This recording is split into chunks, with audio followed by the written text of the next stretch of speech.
Planine.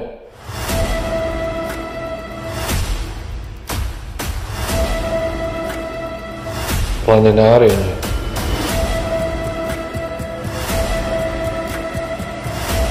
Dobrodošli na podcast planina.ba. Poštovani planari, prijatelji, dobrodošli u podcast broj 9.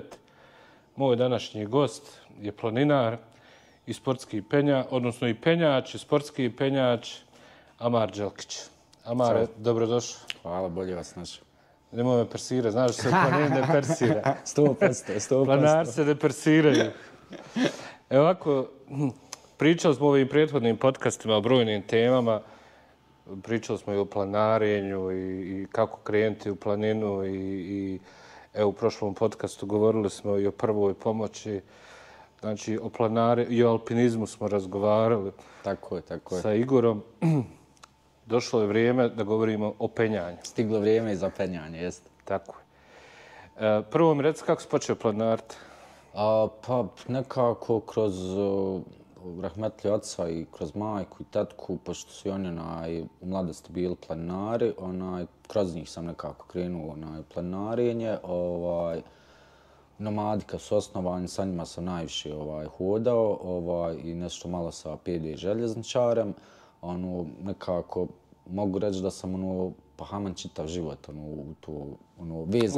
vezan za planinu, jeste. I onda je prije nekih 7, ja mislim, godina PD željezničar objavio da organizuje kurs sportskog penjanja. Učinilo mi se interesantnim, otišao, prijavio se. Prvi treningi su bili u Zetri na vještačkoj stijeni. Tu malo se upoznao, shvatio kako to funkcioniše, da je jako sigurno, prvenstveno.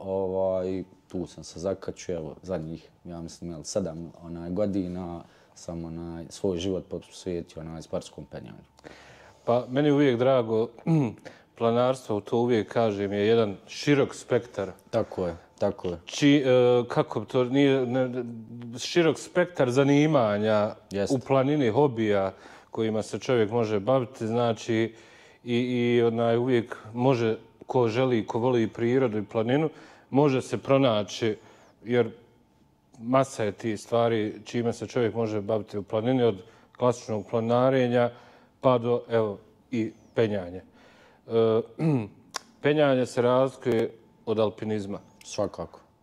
Kad sam s Igorom razgovarao, ja sam pobornik klasičnog alpinizma, odnosno alpinizma onoga, što bi se rekao, staromodnog, da ti na sebi natovariš tu opreme, hodaš sat, dva, dođeš pod stijenu i onda penješ živu stijenu negdje do vrha nekog. I nema padanja. Tako je, nema kakvo padanje. Nema padanja. A ovo sportsko penjanje, odnosno penjanje, je nekako to mi lagano. Dođeš autom pod stijenu tu. Pa vidite, samo da završi, pa ti mi odgovor. Znači, to je moje neko razmišljanje. Dođe se pod stijenu, recimo Dariva, Drežnica, Blagaj, tu se oprema malo izbaci, užad, i ti se tu onda penješ u stijenu. Naravno da to nije tako. Nije. Sad mi reci razliku između alpinizma i sportskog penjanja. Prvenstveno, alpinizam je ekstremni sport i u sportu kojem ako se desi neka nesreća, može završiti smrtno i samim tim zbog toga je ekstreman, dok je sportsko penjanje više adrenalinski sport, fokusirano je više na sigurnost. Također razlika je u alpinizmu vi sam se pravite među osiguranja, jel to sad zabijate klinove, koristite frendove, čokove ili neki drugi vid sigurnosne opreme, dok u sportskom penjanju vi imate već zabušene boltove, to jest ove mali kao ankere, jel tako da se izrazim, koji su raspoređeni na svakih, 2 do 3 metra između, tako da uvijek padate samo tu razliku koju ste popijeli između dva bolta, ili ako ste ispod bolta nećete ništa pasti, nego ćete samo, tako reći, sjesti u pojas. Tako da sportsko penjanje je dosta sigurnije od alpinizma. Probao sam jedno i drugo i puno više mi se sviđa sportsko penjanje, upravo zbog tog aspekta sigurnosti. Mada kapa dole svim alpinistima, ipak je to jedan drugi univerzum i dosta više i fizički je zahtjevno i psihički po meni puno zahtjevniji u odnosu na sportsko penjanje. Pa zbog toga je generalno i alpinista ti jako malo ostalo. Naravno. Ovo sad, kako se zove, kod nas često ljudi miješaju to alpinizam i penjanje. Pa slično je, mislim, sportsko penjanje je proizašlo iz alpinizma, samo što je tu malo se više razvilo, malo više dobilo na popularnost u odnosu na alpinizam, ali dok eto, sve je to poteklo iz alpinizma, iz nekog vida planarenja, ja tako nekako to gledam. A planarenje je temelj svega. Naravno. Čitao sam knjigu od Edina Durme davno, nekad on je izdao ABC. Sportskog penjanja, Sportskog penjanja. Mislim da to teško je sad nabaviti, to je izašlo, čini mi se ovako, 97. Ja evo već 7 godina pokušavam da je nabavim, ne mogu. 97. je ta njegova knjiga izašla i pravo interesantna i tu on objašnjava osnovne pojmove. Mislim, on je bio pionir. On je pionir, jeste. Penjanja u Bosni i Hercegovini, znači Edin Durmo i kasnije je osnovao i svoj klub Skorpio gdje radi. U Zenci je to uredio penjalište, da kaže, to je bilo prvo penjalište uređeno. Prvo sportsko penjalište tako u Bosni i Hercegovini. Kasnije se to raširilo, kako se zove, i po ostalim gradovima. Naravno, Dariva je tu uvijek bila od početka planarinja organizovanog u Sarajevu, uvijek se penjalo i alpinizma, penjalo na Darivi. Kasnije, znači, to sportsko penjanje, odnosno penjači u biti preuzeli tu Darivu. Alpinisti su odšli, da kažem, na neke druge stijene i najviše okuplja ljudi to Dariva. Zatim imamo, sad, posljednjih godina, ne posljednjih, sigurno 10 godina je malo jače, imamo i Blagaj. Koja još imamo penjališta organizovano? Pa imamo kanjon Tijesno gdje se održava jedan od najpopularnijih penjačkih festivala u čitavoj Evropi, a to je Drill and Chill. Također imamo jako dobra penjališta i u okolini Tuzle. Admir Tomba je odradio strašan posao. Napravio, ja mislim, 4 ili 5 penjališta sa rasponom ocjena od, ne znam, 3, 4 pa do 7A, B, čak ja mislim da ima i koja 8. Tako da u zadnjih 5 godina mogu reći da se buši kod nas nevjerovatno puno. Najviše nekako se buši dolu u Blagaju, oni su nekako najaktivniji. Mislim, imaju najviše stijene kad ovako pogledamo i nekako imaju najveći potencijal za tom ekspanzijom. Ovi stariji planari, pogotovo alpinisti, svako to bušenje zamjeraju. Pa zamjeraju zato što ostavljamo neki trag u stijeni, ali to je samo radi sigurnosti. Isto ko što neki sportski penjači zamjeraju alpinistima zato što koriste, ne znam, bajle, cepine, hiljadu neke opreme da bi došli do cilja, dok je u sportskom penjanju, ajmo reći, više sam taj put, kako ćete doći do toga i da koristite samo svoju snagu, to je neka, hajmo reći, razlika, ali u principu penjanje, jedno i drugo je penjanje i mislim po meni da ne bi trebalo biti osim neke šali, ne bi trebalo biti nekog amenziteta. Interesantno je u toj knjizi ABC sportskog penjanja, autor Durmo tamo opisuje kako je nastalo to penjanje, da je izašlo iz alpinizma. Tako. U Americi tamo nekad sredinom 70. I u Yosemite parku počelo se to penjanje i tako dalje se onda širilo. I sad, recimo, tamo je napisano u stvari da postoji razlika do ocjene 6, odnosno 6 minus je kao alpinizam, a preko 6 je sportsko penjanje. Je li se šta promijenilo od tada? Jer je knjiga davno izašla, 97. Otprilike i dalje je to, se držimo ti nekih postulata, samo što je razlika, mi ovdje u BiH i na prostoru Balkana najviše koristimo francuski sistem ocjenjivanja. To su ocjene sportsko-penjačkim smjerom se smatra, ne znam, hajmo reći neki 4 A, 4B, ali to je već položena stijena, vidljivi su svi rukohvati, svi nogohvati su tu, ne mora se ništa tražiti, eksperimentisati, koristiti neke posebne tehnike penjanja i kako ide ocjena ka gore, samim tim i težina postaje teže. Dok u alpinizmu, sad iskreno da vam kažem, ne znam jer nisam toliko ulazio u alpinizam, niti me nešto interesovalo. Misli da su ovo UIA odne ocjene? Ja mislim da prilike ide tako. Do šestice i nisam preko baš siguran šestice. sad da vam pričam na šarene laže. Nećemo se persirati. Znači, kako se zove, to sam eto pročitao jedno vrijeme, da kažem, ja sam malo bio gledao to, zamišljao sam se da visi kod Tom Cruise, znači, na nekoj stijeni, drži se. To je teško.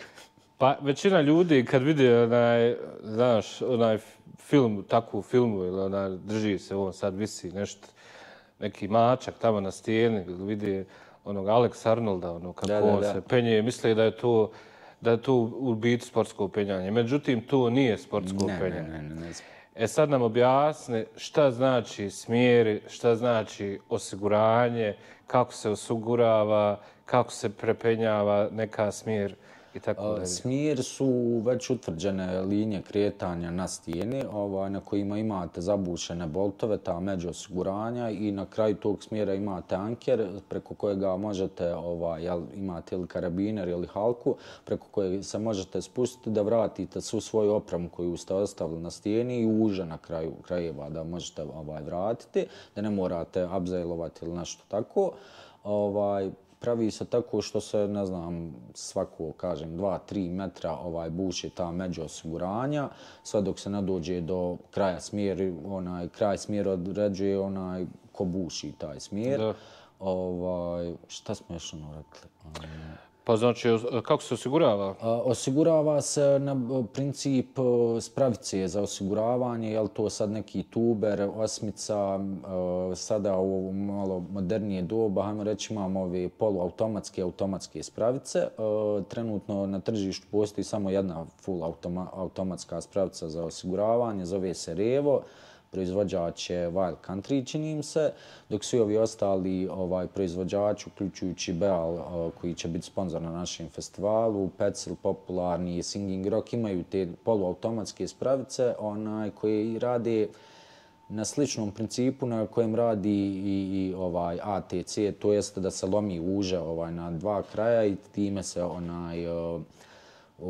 osigurava ko penje i poslije spušta. Jako bitno je ko vas osigurava, da to ne bude neko ko nije iskusan, nije upoznat sa tehnikama osiguravanja. Kod nas u sportskom penjanju isto se mora učiti padanje, što je jako sastavni dio sportskog penjanja jesu i padovi koji se moraju vježbati čisto da se razbije taj strah, jer svi mi imamo strah od visine i pogotovo kad trebate da se bacite sa visine.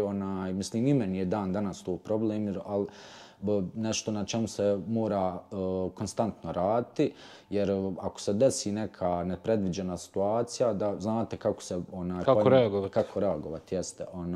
Tako da jako je bitno osoba koja penje sa vama da poznaje sve te tehnike, pogotovo prilikom padanja, jer postoji dvije vrste pada, to je soft catch i hard catch. U nekim situacijama, zavisnosti od stijene, nekad je bolje dati penjaču malo više šlinge, da mu bude duži pad, tako reći, to je taj soft catch, a u nekim situacijama čak morate mu iskratiti tu šlingu, ne znam, da ne bi, ne znam, to je obično kad imaju neke police na stijeni ili neke izbočne. Jeste, da ne bi leđima, glavom, tako da. I nikad držati uže kad se baca, jer ima tendenciju da okrene. Meni se desilo na driftu, plečkom desnom sam udario i dan danas to vali. Ima tendenciju i da te okrene, znači da te baci u klatno i da te okrene izvrne u pojas. Sad ljudi, ja kad sam to počeo i kad sam bio na tom jednom kursu, sad ti nama ispriča spravica ova, spravica ona, spravica, sve neke spravice, a sve to i tehnologija se razvija upravo u cilju sigurnosti samih penjača i ljudi koji se penju. Mi kad smo penjali bio je polulođarac i osiguravanje na polulođarac. Tako da To ja se ne bi nikad usudio, znači, nikada. No. Meni kad vidim ATC, šta li ovo? Zabrinim se. Tako da dosta je to uznapredovalo i sigurnost je, ova sama sigurnost je stvarno kako koja godina protiče sve veća i veća, taj nivo sigurnosti i to je jako dobro.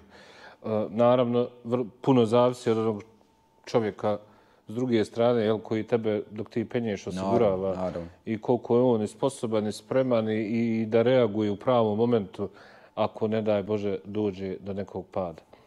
Sad, kad govorimo o opremi za sportsko penjanje i opremi za alpinizam, i tu ima razlike. Da, naravno.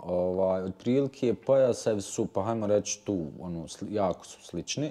S tim da alpinisti gledaju da sve bude neke minimalne težine upravo zbog količine same opreme koju nose, jer moraju nositi sa sobom sva ta međuosiguranja, klinove, frendove, čokove, a sve to nije lagano.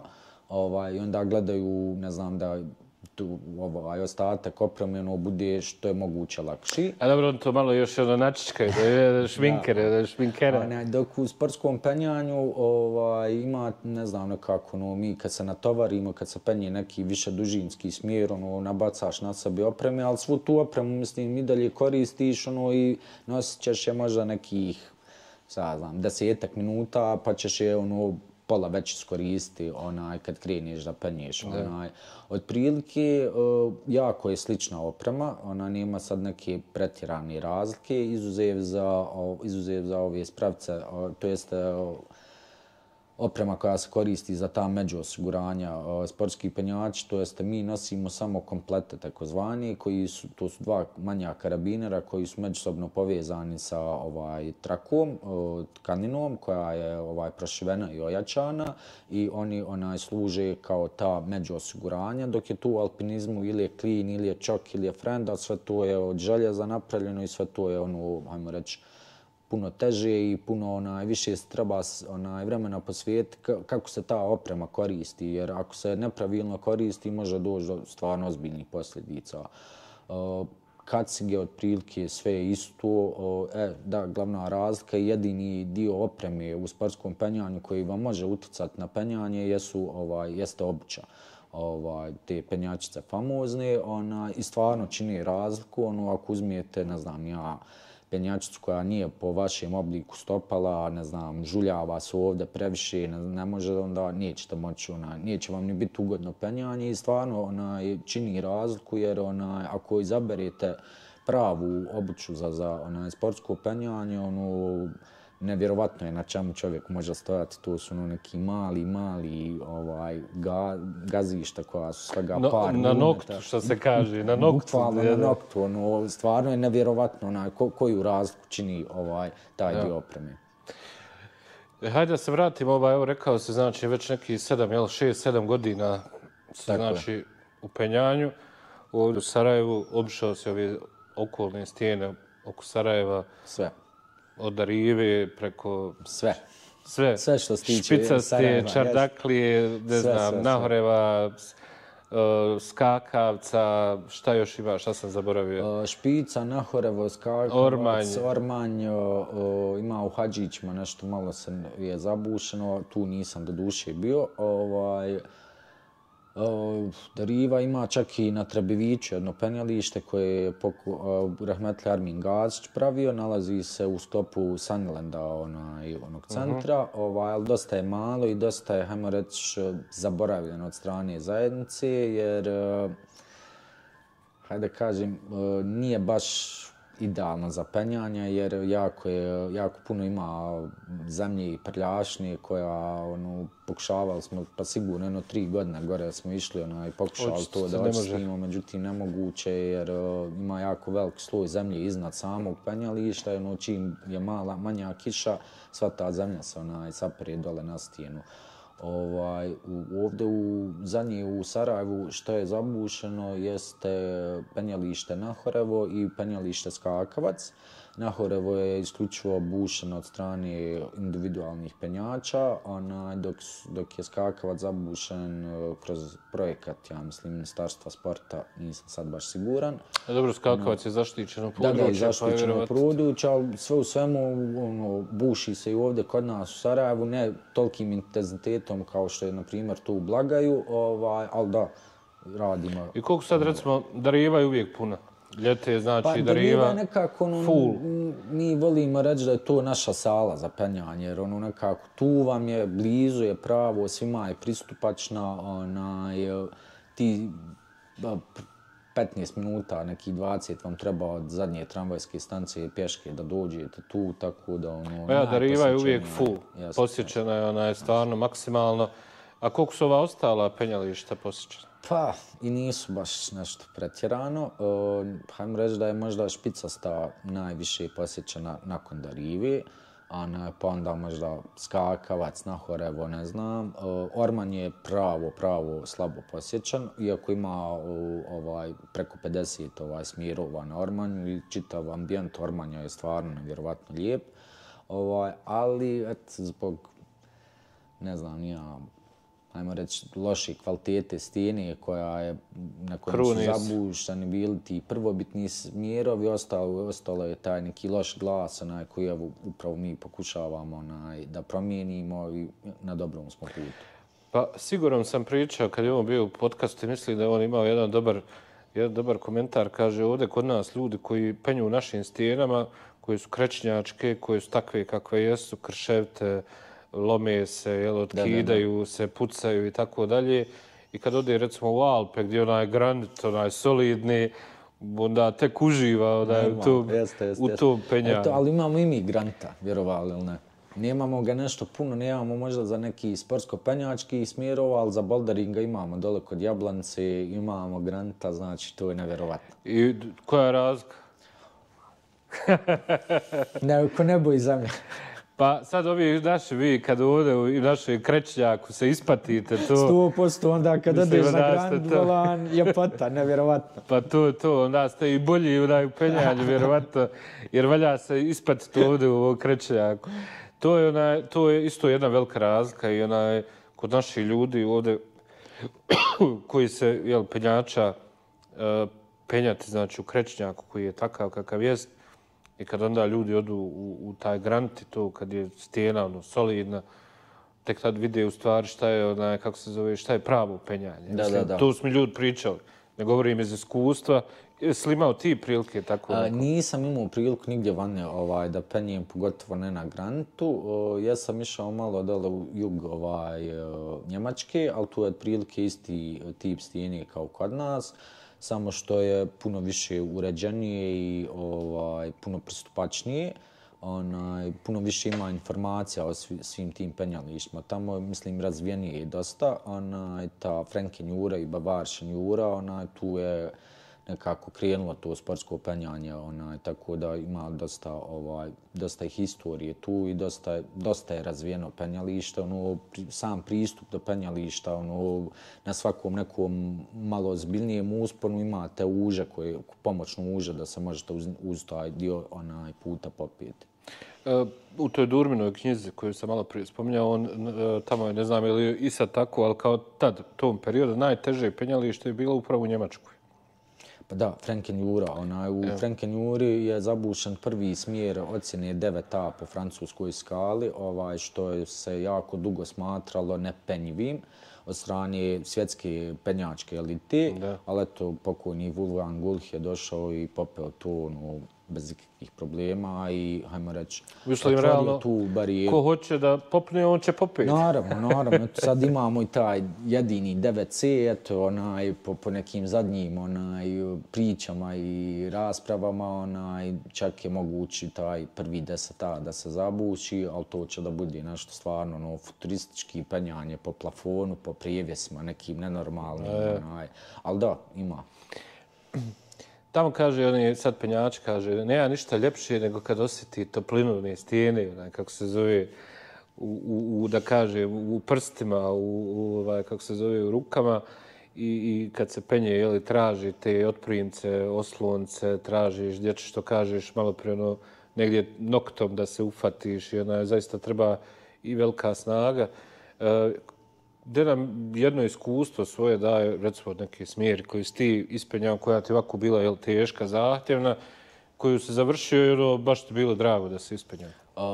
To je bilo prije 2 ili 3 godine, ne znam, slagaću.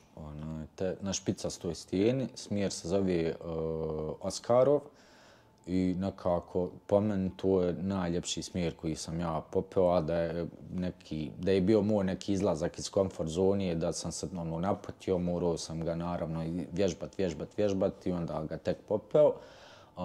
Ocijenjen je sa 6C+, prelijep jedan smjer, ima detalj na ploči gdje su neki mikro hvatovi, tehnički je potez, mora se prebaciti težište sa desne noge na lijevu nogu, što je malo triki, malo je tu i klizavo. I nekako prelijep neki smjer, svakom je ga preporučio, nevjerovatno kako. Mislim, sama špicasta stijena je po meni nekako, meni najdraže penjalište, jer je... A pogled? Pogled je prvo prelijep, tu vam je Trebević, tu vam je stari grad, vidite dole i ostatak grada, a sami smjerovi na špicastoj stijeni su dosta tehnički zahtjevni i što mi u sportskom penjalu kažemo, tu moraš koristiti noge i moraš penjati rukama, jer ako kreneš rukama da penješ, doćeš, gotov si, možda ćeš popijeti jedno, dvoje, drugo kačenje i to je to, nećeš više, umorit ćeš se jer je stvarno zahtjevno i mora se tehnički, moraju se noge koristiti. Najviše su tu najviše smjerova, ja mislim, zabušio rahmetli Čata i Edin Zuhrić i tu i dalje imamo ja ne znam, slagat ću vas, ali ja mislim da je tu prvi 8A zabušen. Nisam siguran, zabušio ga je Salih Mula Osmanović, on ga je samo i popeo i ja mislim 14-15 godina, evo, čeka se to drugo ponavljanje, nikom stvarno, čak sam ja jednog prijatelja osiguravao koji je baš posvećen penjanju i treningu općenito penjačkom. I stvarno, hvata su neki milimetri mali i skoro nevidljivi. Nokat onaj. Baš nokat i stvarno je futuristički jedan smjer. Mislim i ostali su smjerovi dosta nekako teški, hajmo reći, ali upravo ta težina ih čini lijepi. Sad si mi rekao šta je tvoja najteža smjer koju si ti popeo i u kojoj si uživao i koju ti je drago da si ispenjao. A koja je najteža smjer u BiH?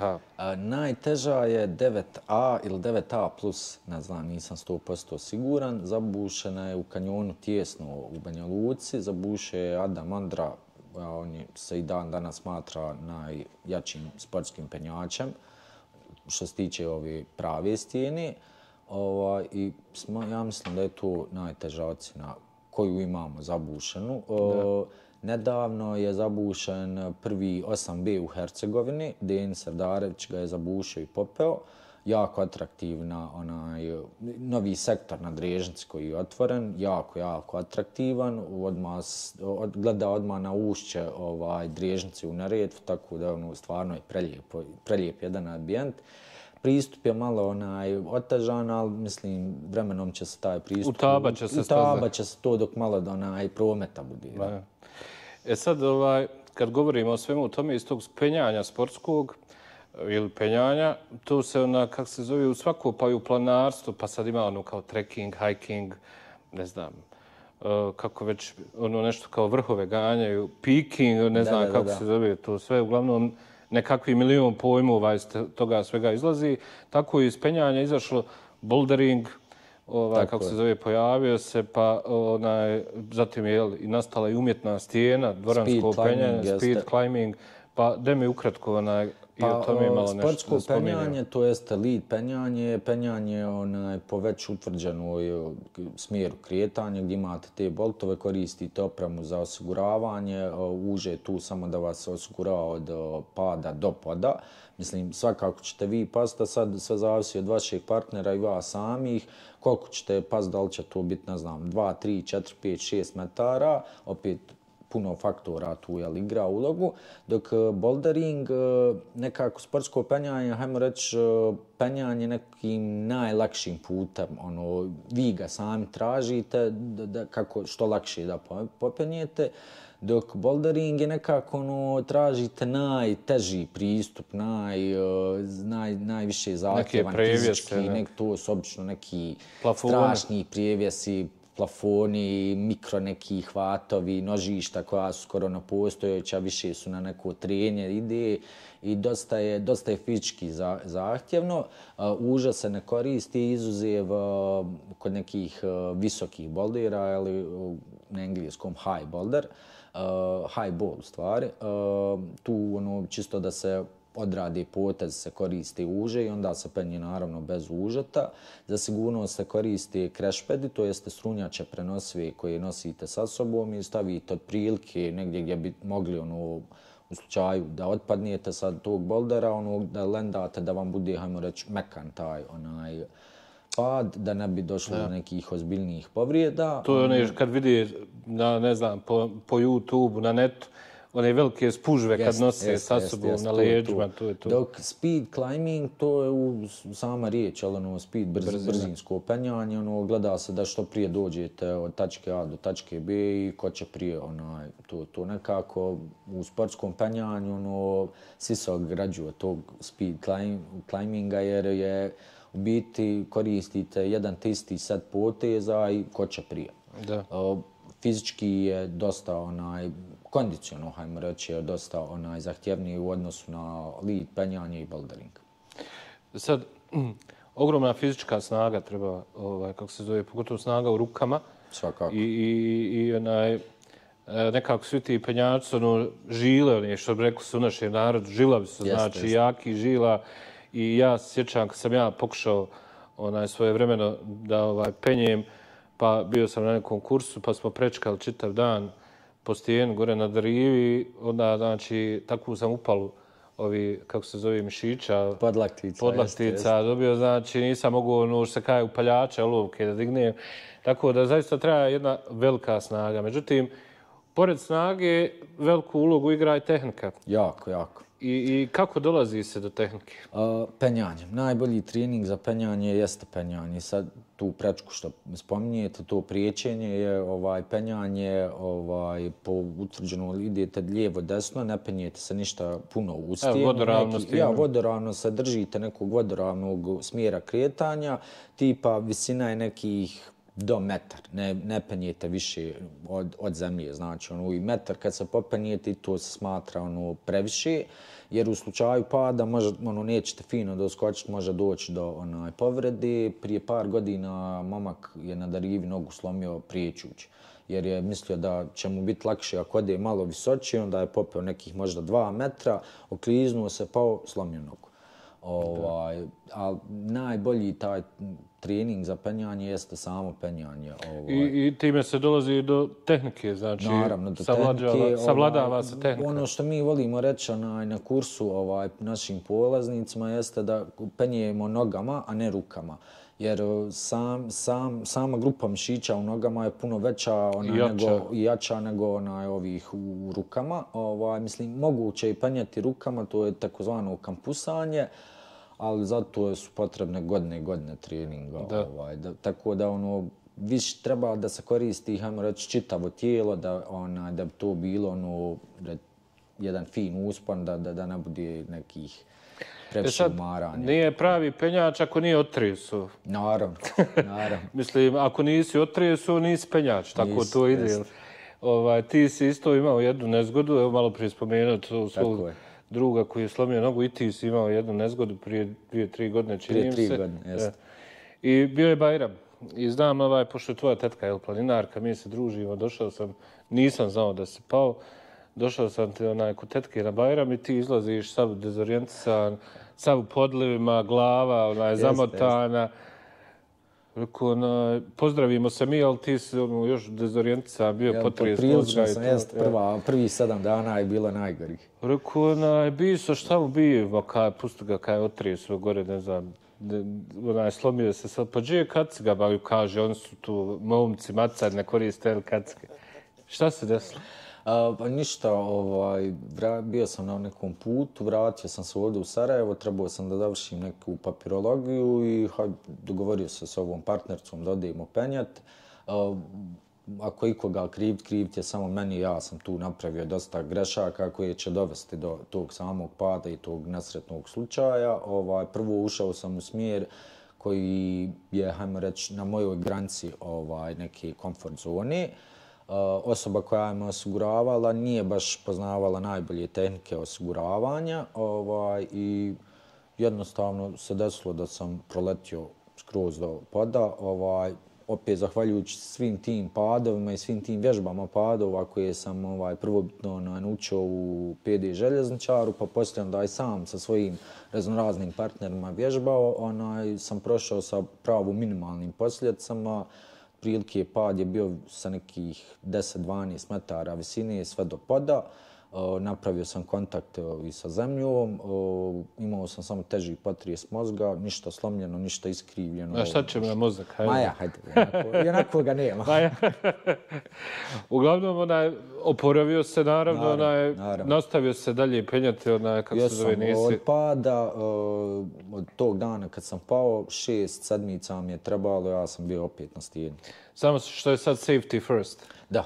Sad nigdje bez kacke. Nigdje.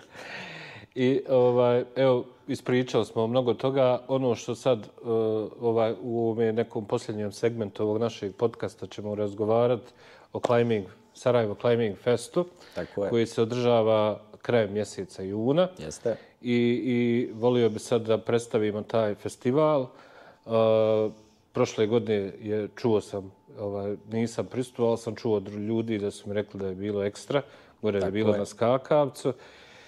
I evo, izvoli sad prvo kako je došlo se na ideju, kako ide ta teča organizacija za ovu godinu. Eto, da malo popričamo o festivalu. Na ideju sam došao, prvobitno sam vidio, prvobitno kad je tek krenulo da se organizuje Blagaj Climbing Fest, godinu prije prvog zvaničnog Blagaj festivala sam tu bio, tu je bio kao neki, hajmo reći, testna godina, to jeste bilo je Blagaj Climbing klub iz Blagaja, sportsko-penjački, organizovao dane otvorenih vrata. I tu je bila ta neka, hajmo reći, vikend atmosfera nekog festivala i onda su ti momci se odlučili da napravi festival i evo sad je 5. ja mislim, godina kako ga održavaju i prošle godine su pravo bili blizu drill and chilla, što se tiče barem po broju učesnika. I tu sam vidio, onda sam imao neku pauzu od neke 2-3 godine, nisam išao u Blagaj i kad sam otišao na festival, kad sam vidio koliko su ljudi dobro posla odradili, koliko je novih smjerova zabušeno, koliko je nekako Blagaj postao bogatiji za tu neku penjačku infrastrukturu, došao sam na ideju da bi mogli probati ovdje da organizujemo, jer nikad nije bilo festivala. Bilo je takmičenje, to jeste Memorijal 2012. čini misli tako nešto. Godine u čast Čate Ala Rahmetila, ove godine smo organizovali Memorijal u čast Gazića i Čate zajedno. A prošle godine smo uspješno na lokalitetu zaštićenog parka prirode Skakavac organizovali taj prvi Rajvosa Climbing Fest. Uzeli smo to ime Rajvosa, da ne bude baš Sarajevo, da bude neki žargon za raj, tako reći. Festival je čisto volonterskog karaktera, nema neke sad tu pretjerane zarade. Kotizacija je neka minimalna da bi se vama pokrili troškovi organizacije. Radimo na principu, nađemo sponzora, on nas financira. Prošle godine i ove godine je to Beal Balkan, kompanija, predstavništvo francuske kompanije Beal, koji su otvorili ovdje prodavnicu prvi put u njihovoj istoriji. Ovim putem im se jako puno zahvaljujem. To je otprilike što tiče te neki kako sam došao na tu ideju. Za sve je kriv taj Blagaj, opet taj divni, magični Blagaj. Reci nam sad festival ti penjački, u biti šta je to? Pa to je najviše, hajmo reći, promocija samog sporta, sportskog penjanja i tog nekog načina života, hajmo reći zdravog načina života kroz to penjanje, jer ne možete sad biti neki, ne znam, notorni alkoholičar, pušač, ovo i ono i šta ja znam, nezdravo se hraniti i sad očekivati da možete da penjete, da ovo, da ono, kako napredujete u penjanju, tako se više i više zahtijeva žrtve što se tiče treninga, ishrane, posvećivanja vremena i tako dalje. Sam Rajvosa festival je zamišljen kao jedan event koji će okupiti zajednicu i da se formira konačno ta neka sportsko-penjačka zajednica u Sarajevu, pošto smo jako rasuti, ima dosta tih nekih malih frakcija i grupa koje nisu baš u najboljim odnosima, hajmo reći. Zamišljen je tako da stvori tu neku zajednicu da promoviše to penjanje, jer stvarno imamo jako puno potencijala i oko samog Sarajeva, a da ne kažem za ostatak državi, Krajina, gore, dole Hercegovina, pa i Tuzla, stvarno imamo puno stijena, imamo jako puno stijena koje su još uvijek hajmo tako reći, nevine, Virgin Rocks, koje nikad niko nije penjuo, čekaju se ti penjače neke. Da, čekaju te neke penjače da ostvarite neke prve uspone i naprave prve smjeri. Sad, rekli smo, prvenstveno je da je smisao i Rajvosa Climbing Festa i svi ostali festivala, okupljanje te penjačke zajednice. Da, i promocija sporta. I promocija, da, tog sporta i sportskog penjanja. Međutim, tu je prilika za dobro druženje, ali puno znači za izgradnju infrastrukture. Naravno. Same penjačke infrastrukture. Evo sad vi recimo radite pripreme na Ormanju gdje će se održati ovogodišnji Rajvosa Climbing Fest. I u razgovor s tobom prenosio si mi i pripreme i čišćenje. Ima tu zaista puno posla. Ima jako puno posla, pogotovo na Ormanju koji je nekako, hajmo reći, zaboravljen od strane penjača. I stvarno ima dosta posla. Sam posao čišćenja jednog smjera će vam oduzeti sigurno nekih 2 do 3 sata vremena. A sve je fizički jako zahtjevno. Prvo, dok se popnijete do vrha same stijene, negdje, na primjer na Ormanju, nam je to malo olakšano jer postoji ferata i postoji planinarski put koji vodi do samog vrha stijene i onda je malo lakše. Na primjer, prošle godine kada smo pripremali ovo područje Skakavca, tu je bilo obuhvaćeno penjalište Skakavac, penjalište Čardaklja, penjalište Uževica i penjalište Nahorevo. Na Nahorevu smo imali nekako najmanje posla, tu je bilo samo da se uredi neki pristupni put, dok je, na primjer, na Skakavcu, Čardakljama i Uževici jako puno posla bilo, što se trebalo sve to očistiti. Čak na penjalištu Skakavac nismo stigli da očistimo sve smjer, tako da smo jedan dio penjališta i zatvorili jer nismo mogli garantovati 100% sigurnosti, 100% da je očišćen svaki smjer i da je spreman za sve tipove penjača, od onih početnika pa do onih nekih, hajmo reći, profesionalaca. Tako da sad ove godine na Ormanju više smo fokusirani na to bušenje novih smjerova, jer samo penjalište Ormanj ima stvarno velikog potencijala. Trenutno ima 50 zabušenih smjerova, mi smo zabušili nekih 10. U ovom narednom periodu do samog početka festivala će biti zabušeno još 10 smjerova, tako da ćemo sa postojićih 50 prijeći na 70 smjerova koji će biti pristupačni svima. Većinom su smjerovi ocjena nekih između 5 BC pa do nekih 7 AB. I prilike to je to. I da, Rajvosa Climbing Fest je zamišljen tako da svake godine bude na nekoj drugoj lokaciji, na lokaciji kojoj penjači nisu baš posvijetili puno pažnje, pa otkrivanje nečeg novog. Da, otkrivanje nečeg novog za narednu godinu. Ja se nadam da će to da bude Visočica, pošto ima predivno polje boldera na Visočici gdje se nalazi Vučji potok. Tu se nalazi odmah desno ogromna stijena koja ima potencijal za stvarno prelijepe smjere. Pa to su neki neistraženi i potencijal koji do sad mi nismo koristili. Totalno, a stvarno ga imamo nevjerovatno puno potencijala za razvoj tog penjanja. Ja stvarno vjerujem u to i svima kad sretnem nekoga od ovih stranaca koji su posjetili, kažem, stvarno imamo potencijal da budemo nova Španija sportskog penjanja, eto, smatraju Španijom, kao najatraktivnijom lokacijom i lokacijom sa najvećim brojem smjerova. Ja stvarno smatram da mi možemo kroz u nekoj bližoj budućnosti, ako se bude naravno radilo, da se taj potencijal može iskoristiti do maksimuma. Da se vratimo još malo na Rajvosa Climbing Fest. On se održava ove godine od 27. do 29.6. Tako je. Petak, subota, nedjelja, krajem mjeseca.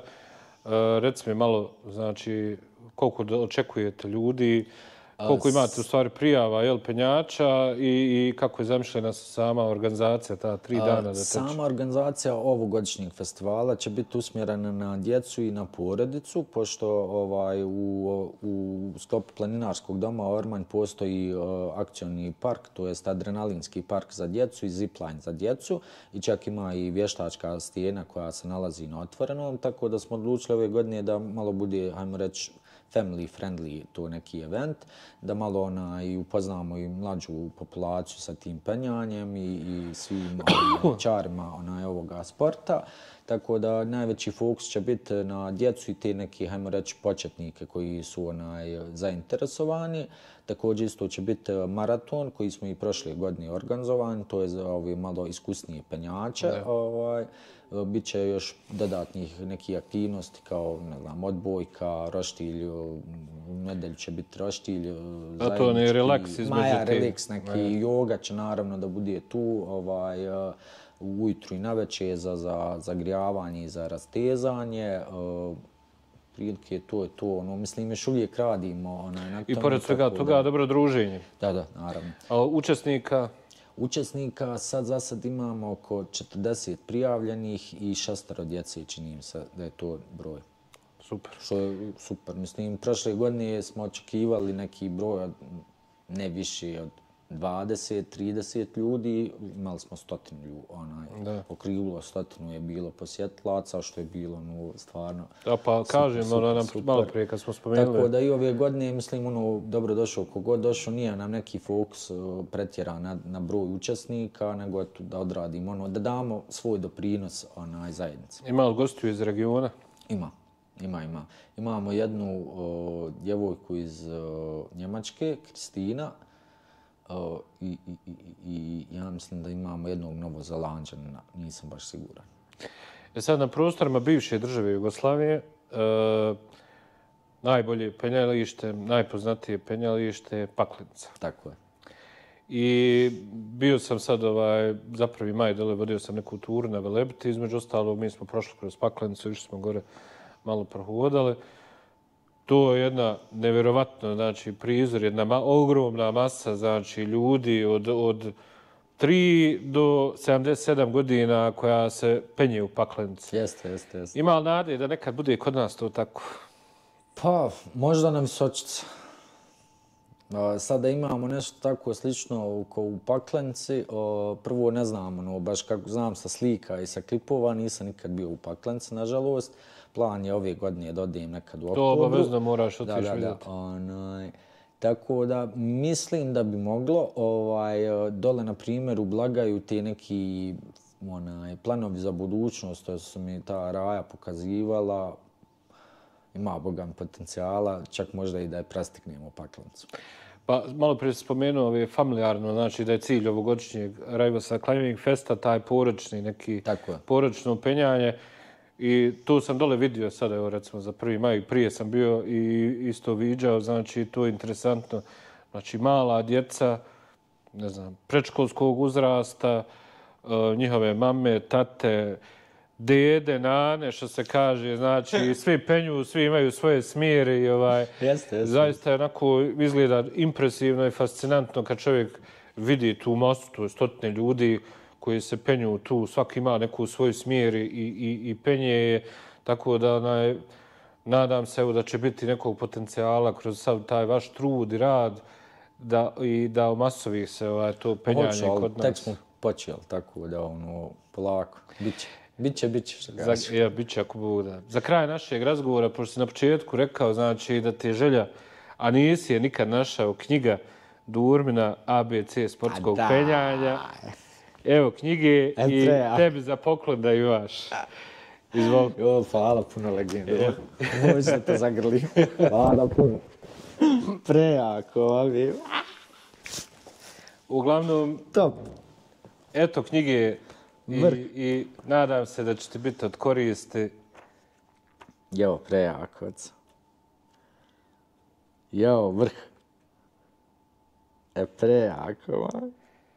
Hvala ti na gostovanju. Hvala na pozivu. Hvala ti na gostovanju u podcastu i želim puno uspjeha i ovogodišnjem festivalu, a i u buduće, znači da se festival razvija i ta penjačka zajednica u Sarajevu da raste. Hvala ti puno na gostovanju. Planine.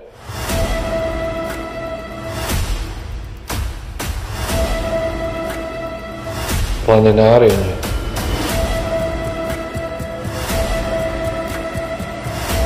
Dobrodošli na podcast planina.ba.